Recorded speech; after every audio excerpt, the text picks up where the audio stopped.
I've been asked a lot, what's my testimony? And I think it's time for me to share. So everybody knows I'm from Louisville, Kentucky. But one thing people don't know is that I was not always a Christian. I wasn't raised in a church like a lot of Christians was. But that's okay. I've been to church when I was young, but I never understood it.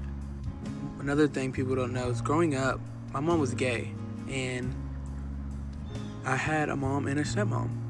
And as a Christian, we don't really support LGBTQ, but people are still people, and we still love people. And one thing I can say is that she has made one of the biggest impacts on my life. I can say I would not be the man I am today without her guidance.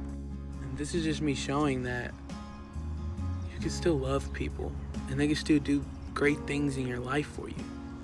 Also, growing up in high school, I was very, very lustful. And freshman year of college, very lustful.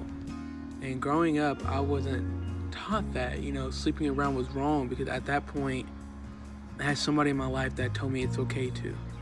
And one thing I can say is that I've always known who he was, but just not on a deeper level. So at the end of the freshman year is when I gave my life to him and everything changed. And that's when I decided to get baptized, March 30th, 2025. But that doesn't mean things get easier. So after that, we've made mistakes, and I wasn't physically lustful, but mentally, yes, and that's still a problem. And over time, it all built up. Sophomore year of high school, I was addicted to porn all the way up to sophomore year of college. And I never told anybody until sophomore year of college is when I came out to people about it. And the one man who has helped me through it all was Jesus. One thing I also did a lot in high school and in college was jump relationship to relationship. So every time a breakup happens, I would just fill the void with somebody else and not really heal from it. Because my way of healing was filling it up. So over time, I've never been able to heal. I just replaced it and kept moving forward and hope it just went away. But deep down, it never did. I just pushed it aside. And that just caused issues. And believe it or not, I figured this out not long ago at all.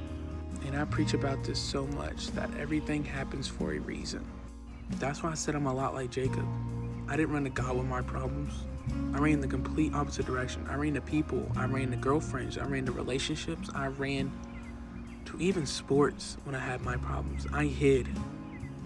And I disappeared. And I didn't show it to anybody. And I started idolizing things over him, like wrestling and relationships. And how I knew that I did that is once I got hurt and stuff like that in that nature, I felt like it was the end of the world. But it wasn't, because I still have him. And that's how I finally realized I over-idolize things. He won't physically take them away, but they're bound to fail. And that is my testimony.